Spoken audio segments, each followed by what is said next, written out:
This afternoon at 3 p.m. Eastern we got the news everyone was dreading. In consultation with experts from within the Unified Command, the debris is consistent with the catastrophic loss of the pressure chamber. Upon this determination, we immediately notified the families. That's the man heading the multinational task force that has spent the last 4 days searching round the clock for the 5 people on board the Titan submersible. They've used plane ships, submarine subsea robots, even remote operated vehicles capable of descending all the way to the ocean floor, to the wreck of the Titanic itself, where the Titan was headed. But after an expensive, exhausting and hopeful search, it is now believed that Titan was destroyed. Here's how it happened. 5 different major pieces of debris that told us that it was the remains of the Titan. According to the U.S. Coast Guard, an ROV, a remote-operated vehicle, was able to scour the ocean floor near the Titanic wreckage a few hundred meters away. They found this. The initial thing we found was the nose cone, which was outside of the pressure hull. That was clue number 1. Soon after, they found a large debris field where they found other components. They analyzed what they looked like, compared them to the design specs of the Titan submersible, and it seemed like a match.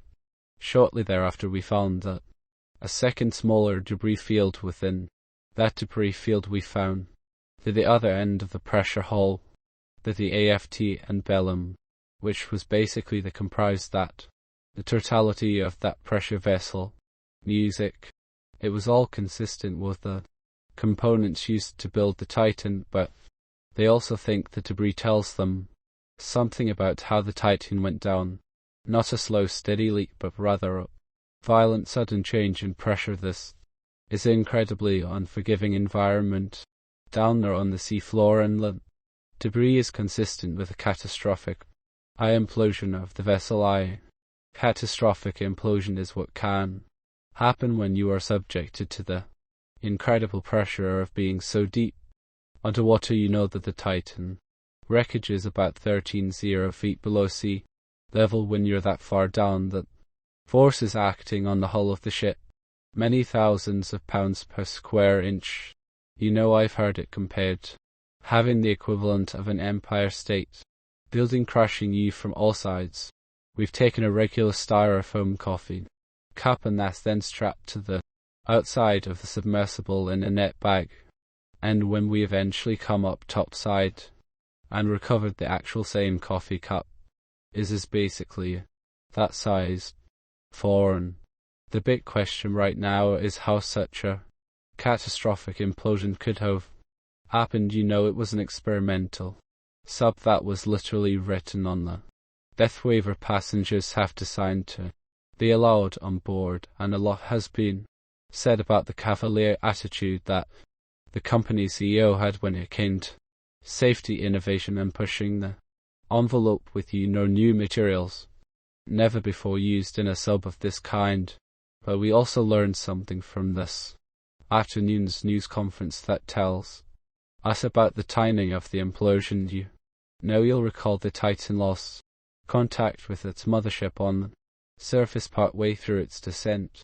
This was on Sunday morning. They should have returned by the afternoon, but didn't, and it was only that evening the Coast Guard was alerted. Then it was roughly another day until a Canadian plane would arrive, dropping sonar buoys into the water. You can think of those like underwater microphones. It gave search teams listening people.